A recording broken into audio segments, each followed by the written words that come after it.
Mae tafarn yr hen ben tarw neu'r bwl fel yma'n cael ei adnabod yn lleol wedi ei leoli yng nghanol tref y Bala. A'r lle'n dyddio ôl i'r flwyddyn 1822, mae'n amlwg fod na gryn hanes yn perthyn i'r adeilad. Mae'n gartref croesawger i nifer o'r trigolion lleol ac yn cael ei redeg gan David ac Elen Gymlu. Mae'r cwrw a'r cwmni yn rai heb ei ail.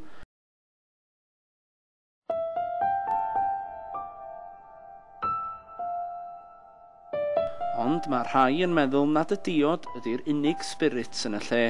Mae David yn cofio un digwyddiad yn dda. Wel, dwi wedi bod yma wan jyst ar 2 flynedd.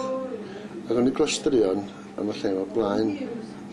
Yr licensee yma blaen, dyn o Lerpwl.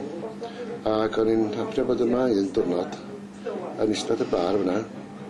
A dyma'r bois sy'n dod â'r cwrw mewn, cael panad ac seinio'r fforms o bethau. A dyma un yn troi rownd ac dyma yn dweud, bia hwnna. Yn Saesneg, wrth gwrs. Bia hwnna. Pawb yn dweud, be? Ac dyma'n cario ymlaen, sgwennu. A dyw munud wedyn, dyma'n neidio. A dyma rwy'n di gafel yn rwy'n yna, y tu ôl. Ac oedden ni'n dechrau chwerthin mewn ffordd, dros mater o hwn lle.